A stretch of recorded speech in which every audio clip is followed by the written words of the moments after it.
ഒടുവിൽ ദേവയാനി ചെയ്ത പാപങ്ങൾ ഏറ്റുപറഞ്ഞ് നയനയോട് കരഞ്ഞുകൊണ്ട് മാപ്പപേക്ഷിക്കുകയാണ്. എല്ലാവരുടെയും മുൻപിൽ വെച്ച് കരഞ്ഞുകൊണ്ട് കാലിൽ വീണ് മാപ്പപേക്ഷിക്കുകയാണ് ദേവയാനി. എന്നാൽ ഇതറിഞ്ഞ അനാമികയുടെ വീട്ടുകാർ ഇതിനെ ചോദ്യം ചെയ്യാൻ വേണ്ടി ദേവയാനിയുടെ അടുത്തോട്ട് വരുന്നുണ്ട്. എന്നാൽ അവര് വെറും കൈയോടെ പോകുന്നില്ല കേട്ടോ. അവർക്ക് കൊടുക്കാനുള്ളതൊക്കെ കൊടുത്തിട്ടാണ് ദേവയാനി തിരിച്ചു പറഞ്ഞയക്കുന്നത്. ആ ഒരു കിടിലൻ ട്വിസ്റ്റ് നിറഞ്ഞ എപ്പിസോഡാണ് കേട്ടോ ഇന്നത്തേത്. എന്തായാലും നമുക്ക് എപ്പിസോഡ് സ്റ്റാർട്ട് ചെയ്യാം. ആദ്യം തന്നെ കാണിക്കുന്നത് ഗോവിന്ദനും കനകയും അനന്തപുരിയിലോട്ട് വരുന്നതാണ്. എന്നാൽ ഇവര് വരുന്നത് ദേവയാനിയും ജലജയും ജാനകിയും കാണുന്നുണ്ട് കേട്ടോ. അപ്പൊ ജാനകി പറയുന്നുണ്ട്, ഓ ഒന്ന് നോക്കി ഇതാരാ വരുന്നതെന്ന്. രണ്ടും മാരണങ്ങൾ കയറി വരുന്നുണ്ട്. രാവിലെ തന്നെ എന്തിനാണാവോ ഇങ്ങോട്ട് കെട്ടി എഴുന്നള്ളിക്കുന്നത്. അപ്പൊ ജലജ പറയുന്നുണ്ട്, ഹാ വേറെ എന്തിനു ജാനകി, ഇടയ്ക്കൊക്കെ ഇങ്ങനെ ഇതുപോലെ ഇങ്ങോട്ട് കയറി വന്നാലേ അച്ഛനും അമ്മയും വല്ല നക്കാപ്പിച്ചയും കൊടുക്കും. അത് മാത്രമല്ല മെയിൻ ആയിട്ട് ഇവരുടെ ലക്ഷ്യം ഇവിടെ ഉണ്ടാക്കുന്ന രുചിയുള്ള ഭക്ഷണം കഴിക്കുക എന്നുള്ളതാണ്. അവിടെ കഞ്ഞിയും പയറും കുടിച്ച് ശീലിച്ചോരല്ലേ, ഇടയ്ക്കൊക്കെ ഒരു എൻജോയ്മെന്റ് വേണ്ടേ. ഇതും പറഞ്ഞ് അവര് വരുന്ന കണ്ട് ഇവർ പരിഹസിച്ചിരിക്കുമ്പോൾ ദേവയാനി പറയുന്നുണ്ട്, നിങ്ങൾ പറയുന്നത് ശരിയല്ല എന്നൊന്നും ഞാൻ പറയുന്നില്ല. അവരുടെ രണ്ട് മക്കളെയും അവർ വളഞ്ഞ വഴിയിലൂടെ തന്നെയാണ് അനന്തപുരിയിലോട്ട് കയറ്റിയത് എന്ന് കരുതി എത്ര പറഞ്ഞാലും എന്റെയും നിന്റെയും മരുമക്കളല്ലാതിരിക്കോ അവരുടെ മക്കൾ. അതുകൊണ്ട് മനഃപൂർവ്വം അവരെ മോശപ്പെടുത്തുന്ന രീതിയിലുള്ള സംസാരങ്ങളൊക്കെ ഒഴിവാക്കുന്നതാണ് നല്ലത്. പ്രത്യേകിച്ച് നമ്മുടെ വീട്ടിൽ വരുന്ന അതിഥികളോട് അതിൻ്റെതായ മാന്യത കാണിക്കണം. ഇത് കേട്ടപ്പോൾ ജലജയ്ക്ക് ദേഷ്യം വരുന്നുണ്ട് കേട്ടോ. അപ്പൊ ജാനകി പറയുന്നുണ്ട്, എങ്ങനെയായിട്ട് ഇവരൊക്കെ മാന്യതയോടുകൂടി സൽക്കരിക്കുക, അങ്ങനത്തെ കള്ളക്കൂട്ടങ്ങളല്ലേ ഇവര്. എന്തായാലും ഞാനൊരു കാര്യത്തിൽ രക്ഷപ്പെട്ടു. എന്റെ മകൻ ഇവരുടെ മൂന്നാമത്തെ മകളെയല്ലേ വിവാഹം കഴിച്ചത്.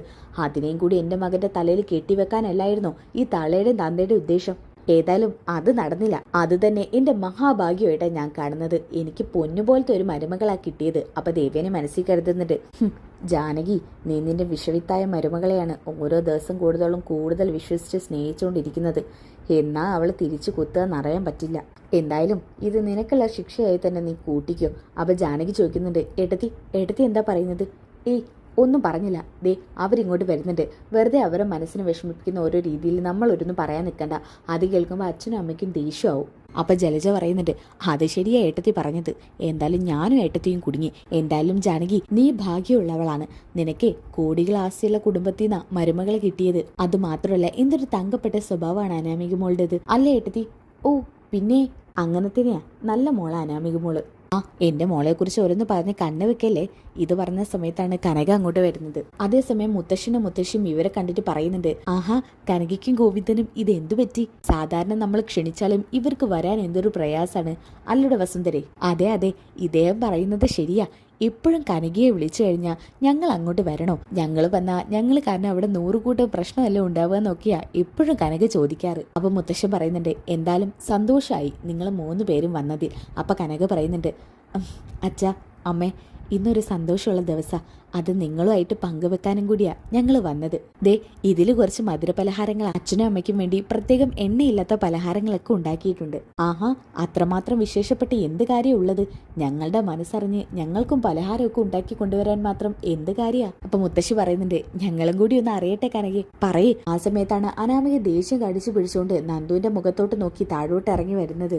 അപ്പൊ കനക പറയുന്നുണ്ട്, വിശേഷം എന്താണെന്നൊക്കെ പറയാം, എല്ലാരും വരട്ടെ. ഇതും പറഞ്ഞ് കനക അനാമികയോട് പറയുന്നുണ്ട്, മോള് പോയിട്ട് എല്ലാവരും വിളിച്ചോണ്ട് വാ. ഇത് കേട്ട അനാമിക ദേഷ്യപ്പെട്ട് ചോദിക്കുന്നുണ്ട്, ഓ പിന്നെ നിങ്ങൾ പറയുന്നത് അതേപടി അനുസരിക്കാൻ ഞാൻ ആരാ, നിങ്ങളുടെ ദാസിയോ?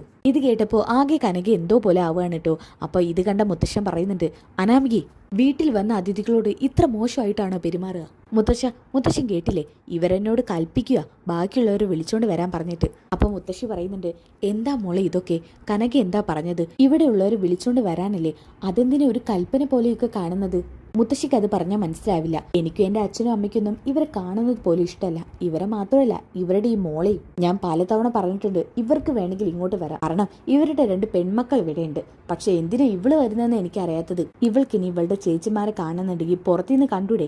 എനിക്കിഷ്ടമല്ലാതെ എന്തിനാ ഇങ്ങോട്ട് കയറി വരുന്നത്? ഇത് കേട്ടപ്പോൾ മുത്തശ്ശൻ ദേഷ്യപ്പെട്ട് എഴുന്നേറ്റ് പറയുന്നുണ്ട്, അനാമികെ മോൾ ഒരു കാര്യം ശ്രദ്ധിക്കണം. ഈ വീട്ടിലേക്ക് പലരും വരും. എന്നാൽ ആ വരുന്നവരൊക്കെ ഈ വീട്ടിലുള്ളവരുടെ എല്ലാവരുടെയും ഇഷ്ടവും സർട്ടിഫിക്കറ്റും വാങ്ങിയിട്ടല്ല ഇങ്ങോട്ട് വരുന്നത്. പിന്നെ ഈ വീട്ടിൽ ആര് വരണം വരണ്ട എന്നൊക്കെ തീരുമാനിക്കുന്നത് ഈ വീട്ടിലെ കാരണപ്പെട്ട ആളുകളാ. അല്ലാതെ അത് തീരുമാനിക്കേണ്ടത് നീയല്ല. ഇത് കേട്ടപ്പോൾ ഗോവിന്ദൻ പറയുന്നുണ്ട്, സാറേ വെറുതെ മോളെ വഴക്ക് പറയണ്ട. ഇന്ന് ഞങ്ങൾക്ക് സന്തോഷമുള്ളൊരു ദിവസമാണ്. അമ്പലത്തിൽ പോയി വരുന്ന വഴിക്ക് മോളെയും കൊണ്ട് ഇവിടെ വന്ന് കാര്യം പറഞ്ഞിട്ട് പോവാന്ന് കരുതി. അത്രമാത്രമേ ഞങ്ങൾ കരുതിയുള്ളൂ. ഞങ്ങളെ ചൊല്ലിയൊരു പ്രശ്നം ഇവിടെ വേണ്ട. ഞങ്ങൾ ഇപ്പം തന്നെ പോയേക്കാം. കനകെ നീ കാര്യം പറ. ഗോവിന്ദേട്ടാ, നയനമോളും നവ്യമോളും. കനകെ നീ കാര്യം പറയുന്നുണ്ടോ? പറഞ്ഞിട്ട് നമുക്ക് ഇവിടെ നിന്ന് ഇറങ്ങണം. നയനമോളോടും നവ്യമോളോടും നീ ഫോൺ വിളിച്ച് പറഞ്ഞാൽ മതി, പിന്നെ ഇവിടെ ഉള്ളവരൊക്കെ അറിയിക്കുമല്ലോ. അപ്പം മുത്തശ്ശി പറയുന്നുണ്ട്, ഗോവിന്ദ നിന്നോട് പറയാൻ പാടുണ്ടോയെന്ന് എനിക്കറിയില്ല. അത്രമാത്രം ഈ വീട്ടിലുള്ളവർ നിങ്ങളെ ഒരുപാട് വിഷമിപ്പിച്ചു. അതുകൊണ്ട് നിങ്ങളെ തടഞ്ഞു നിർത്താനുള്ള അവകാശം ഞങ്ങൾക്കില്ല. എങ്കിലും പറയുക, ഇപ്പോൾ ഗോവിന്ദനും കനകയും പോയി കഴിഞ്ഞാൽ അത് ഇദ്ദേഹത്തെ എതിർത്ത് പോകുന്നത് പോലെ ആയിരിക്കും. അപ്പം ഗോവിന്ദൻ പറയുന്നുണ്ട്, മൂർത്തി സാറേ എന്താ ഞങ്ങൾ ചെയ്യുക? ഞങ്ങൾക്കൊരു സന്തോഷ വാർത്തയുണ്ടായത് അറിയിക്കണമെന്നേ ഞങ്ങൾക്കുണ്ടായിരുന്നുള്ളൂ. എന്തായാലും വന്ന വിവരം ഞങ്ങൾ പറയാം. ഞങ്ങളുടെ ഇളയ മകളുടെ കുഞ്ഞുനാളെയുള്ള ആഗ്രഹമായിരുന്നു ഒരു പോലീസ് ആവണമെന്ന്. അതേസമയം തന്നെ നയനയും നവ്യയും സന്തോഷത്തോടു കൂടി ഇവരെ കണ്ട് ഇറങ്ങി വരുന്നുണ്ട് കേട്ടോ. അപ്പോൾ ഗോവിന്ദ പറയുന്നുണ്ട്, എന്നാൽ ഞാനും നയനയൊക്കെ മോളെ പറഞ്ഞു വിലക്കി. ആ ജോലിയോട് ഞങ്ങൾക്ക് താല്പര്യം ഉണ്ടായിരുന്നില്ല. എന്നാൽ കുറച്ച് കഴിഞ്ഞപ്പോൾ ഞങ്ങൾ മനസ്സിലാക്കി അവരവർക്ക് ഇഷ്ടപ്പെട്ട ജോലികൾ അവരവർ ചെയ്യണമെന്ന്. അതുകൊണ്ട് മോൾ ഈ തവണ പരീക്ഷയ്ക്ക് വിട്ടു. മോൾ അതിൽ പാസ്സായി. ഇനിയിപ്പോൾ ഒരു പോലീസ് ആവാനുള്ള തയ്യാറെടുപ്പിലാണ്. ഇത് കേട്ട പാടെ തന്നെ അനാമികയ്ക്ക് ആകെ അങ്ങ് പേടിയാവാണ് കേട്ടോ. ഈശ്വര, ഞാൻ എന്താ കേൾക്കുന്നത്? ഇവള് പോലീസ് ആവാൻ പോകുന്നോ? അയ്യോ, അല്ലെങ്കിൽ ഇവള് വലിയൊരു ഗുണ്ടയാ. അതിനിടയ്ക്ക് എൻ്റെ അച്ഛനും അമ്മയ്ക്ക് ഇവൾ എന്തെങ്കിലുമൊക്കെ ചെയ്യും. അച്ഛനമ്മയെ മാത്രമല്ല ഞാനും അതിൽ പെടും. എന്തായാലും ഈ സന്തോഷ വാർത്ത അറിഞ്ഞപ്പോൾ നവ്യ ഓടിച്ചെന്ന് നന്ദുവിനെ കെട്ടിപ്പിടിക്കുന്നുണ്ട്. മോളെ നന്ദു, നീ ടെസ്റ്റിൽ പാസ്സായോ? പാസ്സായി ചേച്ചി. അയ്യോ നയനെ പറഞ്ഞത് കേട്ടോ നീ? അപ്പം നയന പറയുന്നുണ്ട്, മോളെ ഈ ജോലിയോട് ചേച്ചിക്ക് താല്പര്യമില്ലാഞ്ഞത് വേറൊന്നും കൊണ്ടല്ല. അതെന്തുകൊണ്ടാന്ന് എൻ്റെ മോൾക്ക് അറിഞ്ഞൂടെ? എനിക്കറിയാം ചേച്ചി. ഞാൻ ചേച്ചി പറഞ്ഞ പോലെ തന്നെ നല്ല ശ്രദ്ധയോട് കൂടി ഈ ജോലി ചെയ്യൂ. അപ്പം ജലജ പറയുന്നുണ്ട്, ജാനകി ഞാൻ ഇത്രയ്ക്കൊന്നും പ്രതീക്ഷിച്ചില്ല. അവർ പറയാൻ വന്ന കാര്യം ഇതായിരുന്നു എന്ന് അറിഞ്ഞിരുന്നെങ്കിൽ ഞാൻ ആദ്യമേ ഇവിടുന്ന് എങ്ങോട്ടെങ്കിലും മുങ്ങിയേനെ. ഓ, അവൾ എന്ത് പോലീസായിട്ട് എന്താ കാര്യം? തെറ്റും കുറ്റവും ഒക്കെ ചെയ്യുന്നത് അവൾ തന്നെയല്ലേ? പിന്നെന്താ അവൾക്ക് ചെയ്യാൻ പറ്റുക? ന്യായമില്ലാത്ത കാര്യങ്ങൾ ചെയ്താലേ. ഇതേ സാധാരണ വീടൊന്നും അല്ല, അത്യാവശ്യം പിടിപാടുണ്ട് അച്ഛനും അമ്മയ്ക്കും ഒക്കെ. അതുകൊണ്ട് തെറ്റ് ചെയ്തെങ്കിൽ മാത്രം പേടി മതി. അപ്പോൾ എന്തായാലും മുത്തശ്ശൻ പറയുന്നുണ്ട്, ഇതെന്തായാലും നല്ല സന്തോഷ വാർത്തയാണ് ഗോവിന്ദ. എന്തായാലും നന്ദുവിന് വേണ്ടി ഞങ്ങളുടെ വക ഒരു പാർട്ടിയുണ്ട്. അയ്യോ മൂർത്തി സാറേ, അതൊന്നും വേണ്ട. ഗോവിന്ദനും കനകയും ഒന്നും പറയണ്ട. ഇത് ഞങ്ങൾ തീരുമാനിച്ചു കഴിഞ്ഞു അല്ലേ? അതേ വസുന്ധരെ, നയനമോളോട് എല്ലാ കാര്യവും പറഞ്ഞ് റെഡിയാക്കണം. ആദർശും നാനിയും കൂടി എല്ലാ കാര്യങ്ങളും തീരുമാനിച്ചോളൂ. അങ്ങനെ അവർ പിന്നെ അതിന്റെ ഡിസ്കഷനിലൊക്കെ ആണ് കേട്ടോ. പിന്നെ കാണിക്കുന്നത് ദേവ്യാനിയാണ്. ദേവ്യാനി കിച്ചണിൽ തന്നെ ഇങ്ങനെ ഇരുന്ന് സ്വയം ഇങ്ങനെ ആലോചിക്കുന്നുണ്ട്. നന്ദു ആയിരുന്നു അനിയുടെ ഭാര്യയായി വരുന്നെങ്കിൽ അനിമോൻ ഇപ്പം എത്രത്തോളം സന്തോഷവാനായിരുന്നു. അവന്റെ കാര്യം ആലോചിച്ചിട്ടാ എനിക്ക് പാക ടെൻഷനാവുന്നത്. എന്തായാലും ഇന്നൊരു സന്തോഷ വാർത്ത തന്നെ അറിഞ്ഞത്. ശരിക്കും ഞാനൊന്ന് അഭിനന്ദിക്കാതിരുന്നത് മോശമായിപ്പോയി. എന്തായാലും കുറച്ച് ആറ്റിറ്റ്യൂഡൊക്കെ ഇട്ട് അവളെ ഒന്ന് കണ്ടിട്ട് വരാം. ഇതും പറഞ്ഞ് ദേവിയാനി നന്ദുവിനെ കാണാൻ വേണ്ടിയിട്ട് അവരുടെ മുറിയിലോട്ട് ചെല്ലുന്നുണ്ട് കേട്ടോ. ആ സമയത്ത് കനക ചോദിക്കുന്നുണ്ട് നയനിയോട്, മോളെ ഇപ്പൊ എങ്ങനെ പോകുന്നു? ആദർശമോന്റെ സ്വഭാവത്തില് പ്രത്യേകിച്ച് മാറ്റമൊന്നും ഇല്ലല്ലോ. ഇത് കേട്ടപ്പോൾ നന്ദു പറയുന്നുണ്ട്, എന്താ അമ്മ ഇങ്ങനെയൊക്കെ പറയുന്നത്? ആദർശേട്ടൻ ഇനിയൊരു മാറ്റം ഉണ്ടാകുമെന്ന് അമ്മയ്ക്ക് തോന്നുന്നുണ്ടോ? അങ്ങനെ തോന്നിയിട്ടല്ല മോളെ, എന്നാലും അമ്മയുടെ മനസ്സിൽ ഒരു വേദന ഇല്ലാതിരിക്കൂ, അതുകൊണ്ട് ചോദിച്ചതാ. അപ്പം നയന പറയുന്നുണ്ട്, അമ്മേ ആദർശേട്ടൻ ഇപ്പം എന്നെ സ്നേഹിക്കുന്ന അത്രയും മറ്റാരെയും സ്നേഹിക്കുന്നില്ല. അത് കേട്ടാൽ മതി മോളെ അമ്മയ്ക്ക്. അല്ല നിന്റെ അമ്മായിയമ്മ ദേവയാനി ചേച്ചിക്ക് എന്തെങ്കിലും മാറ്റം ഉണ്ടോ മോളെ? എന്നാൽ ഇത് കേട്ടുകൊണ്ടാണ് ദേവയാനി വരുന്നത്. ഇത് കേട്ട പാടെ തന്നെ ദേവയാനി അവിടെ സ്റ്റക്കായി പോവാണ് കേട്ടോ. എന്നെക്കുറിച്ച് എന്തോ ആണല്ലോ ഇവർ സംസാരിക്കുന്നത്. എന്തായാലും ഇതും കേട്ട് ദേവയാനി അവിടെ നിൽക്കുന്നുണ്ട് കേട്ടോ. അപ്പം നയന പറയുന്നുണ്ട്, അമ്മേ ആദർശേട്ടൻ്റെ അമ്മയുടെ സ്വഭാവത്തിൽ ഇപ്പോൾ ഒരുപാട് മാറ്റമുണ്ട്. എന്തോ ആദർശേട്ടനോടുള്ള ഇഷ്ടം കൊണ്ടാണോന്നറിയില്ല, എന്നെ ഇഷ്ടമില്ലാതെ ഇഷ്ടപ്പെടാൻ ശ്രമിക്കുക അമ്മ. മോളെ ഇപ്പൊ പഴയ പോലെ മോളോട് എന്തെങ്കിലും സംസാരിച്ചിട്ടുണ്ടോ? ഇല്ലമ്മേ, അതാണ് അത്ഭുതം. എനിക്ക് ഇഷ്ടപ്പെട്ട ഭക്ഷണം ഉണ്ടാക്കി തരുന്നു. എൻ്റെ ഇഷ്ടങ്ങളനുസരിച്ച് മാത്രമേ അമ്മ ഇപ്പോൾ ഓരോന്ന് ചെയ്യാറുള്ളൂ. അതിൻ്റെ കൂടെ ഇപ്പം എന്നെ ഓഫീസിലേക്ക് പറഞ്ഞയച്ചല്ലോ, മെയിൻ ഡിസൈനറാക്കി നിയമിക്കാൻ പറഞ്ഞല്ലോ. അതാ അമ്മ ഞാൻ പലപ്പോഴും പറയാറുള്ളത്. ആദർശേട്ടൻ അമ്മ ശരിക്കും ഒരു പാവാണ്. സ്നേഹിച്ച ആദർശേട്ടൻ അമ്മ ചങ്ക് പറിച്ചു കൊടുക്കും. ആ അമ്മയെ വേദനിപ്പിക്കാൻ എനിക്ക് കഴിയില്ല. ആ അമ്മയെ ഞാൻ ഒരുപാട് സ്നേഹിക്കുന്നുണ്ട് അമ്മേ. അങ്ങനെ തന്നെ വേണം മോളെ. ആ ജലജയുണ്ടല്ലോ, അവളെ പോലെ ഒരു അമ്മായിയമ്മമാർ ലോകത്തുണ്ടാകില്ല. അമ്മേ ആദർശേട്ടൻ അമ്മയെ ഒരിക്കലും കുറ്റം പറയാൻ പറ്റില്ല. ആദർശേട്ടൻ അമ്മ എന്നെ വെറുക്കാൻ കാരണം സത്യം പറഞ്ഞാൽ നമ്മളൊക്കെ തന്നെയല്ലേ? അതേ മോളെ, അതുകൊണ്ടാ അമ്മ പലതും സഹിക്കുന്നതും ക്ഷമിക്കുന്നതും. എൻ്റെ മോളെ അമ്മ ഒരുപാടിട്ട് കഷ്ടപ്പെടുത്തി അല്ലേ? ഏയ് അങ്ങനെയൊന്നുമില്ല അമ്മേ. എന്തൊക്കെയായാലും എല്ലാം ഒന്ന് കലങ്ങി തെളിഞ്ഞല്ലോ. ഇനി ആദർശേട്ടൻ്റെ അമ്മയുടെ മനസ്സ് പൂർണ്ണമായിട്ടൊന്ന് മാറിക്കിട്ടണം. എനിക്ക് ഉറപ്പുണ്ട് ആദർശേട്ടൻ്റെ അമ്മ എന്നെ ഒരുപാട് സ്നേഹിക്കുന്നുള്ളത്. ആ അമ്മയുടെ സ്നേഹത്തിന് വേണ്ടിയാ ഇനി എൻ്റെ കാത്തിരിപ്പ്. ഇതൊക്കെ കേട്ടിട്ട് ദേവി എനിക്ക് സന്തോഷവും കണ്ണീരും സങ്കടവും എന്തൊക്കെയോ വരുന്നുണ്ട് കേട്ടോ. ഇത്രയും നല്ല എൻ്റെ മരുമകളെ ഞാൻ മനസ്സിലാക്കാതെ പോയില്ലേ ഈശ്വര.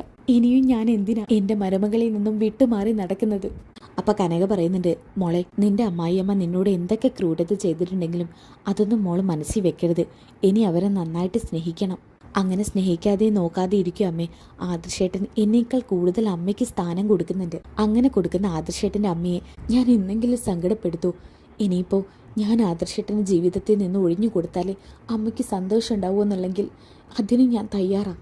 ആദർശേട്ടൻ്റെ അമ്മയുടെ സന്തോഷമാണ് എനിക്കും സന്തോഷം. എൻ്റെ ജീവൻ വരെ ആ അമ്മയ്ക്ക് കൊടുക്കാൻ ഞാൻ തയ്യാറാമ്മേ. മോളെ, മോളുടെ സ്നേഹം എന്നെങ്കിലും അവർ തിരിച്ചറിയും. എന്നാൽ ഇത് കേട്ടിട്ട് ദേവയാനി ആകെ അങ്ങ് പൊട്ടിക്കരഞ്ഞു പോവാണ് കേട്ടോ. അങ്ങനെ ദേവയാനി കരയുന്ന ശബ്ദം നയന കേൾക്കുകയാണ്. അമ്മേ, അപ്പൊ കനക പറയുന്നുണ്ട്, മോളെ അതാരാ? ആ സമയത്ത് ദേവയാനി കരഞ്ഞുകൊണ്ട് ദയനീയമായ അവസ്ഥയിൽ നയനയുടെ മുഖത്തോട്ട് നോക്കുകയാണ്. എന്നാൽ ദേവയാനി വിങ്ങിപ്പൊട്ടി കരയുന്നത് കണ്ടിട്ട് നയന ദേവയാനിയുടെ അടുത്തോട്ട് ചെല്ലുന്നുണ്ട്. അടുത്തോട്ട് ചെന്ന പാടെ തന്നെ ദേവയാനി നയനെ ഹൃദയത്തോട് ചേർത്ത് പിടിക്കുന്നുണ്ട്. എന്നിട്ട് പറയുന്നുണ്ട്, മോളെ ഈ അമ്മയോട് ക്ഷമിക്കണം. ഒരുപാട് തെറ്റ് മോളോട് ചെയ്ത ഒരു പാപിയായ അമ്മായിയമ്മയാണ് ഞാൻ. എനിക്ക് എൻ്റെ മോള് മാപ്പ് തരണം. ഞാൻ അറിഞ്ഞു കഴിഞ്ഞതാ. ഞാൻ കുറേ ദിവസം മുമ്പ് മോളാണ് എനിക്ക് കരളും ബ്ലഡും തന്നത്. എൻ്റെ ജീവൻ തിരിച്ച് എന്ന മോൾക്ക് ഞാൻ എന്ത് തന്നെ തന്നാലും അതൊരിക്കലും മോളെ എനിക്ക് ജീവൻ തന്നതിനോട് സാമ്യപ്പെടുത്താൻ പറ്റില്ല.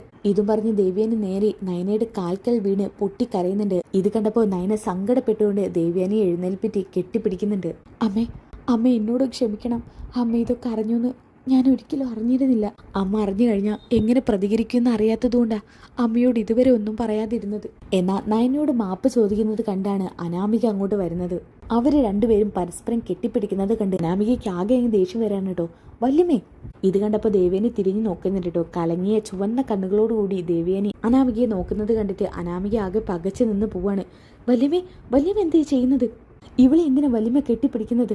ഇവള് പറഞ്ഞ കള്ളക്കഥകളൊക്കെ വല്യമ്മ വിശ്വസിച്ചു. ഇവളുടെ തള്ളമൊക്കെ കള്ളക്കഥകൾ മെനഞ്ഞുണ്ടാക്കാൻ ഏറ്റവും ബെസ്റ്റ് ആളുകളാ വല്യമ്മേ.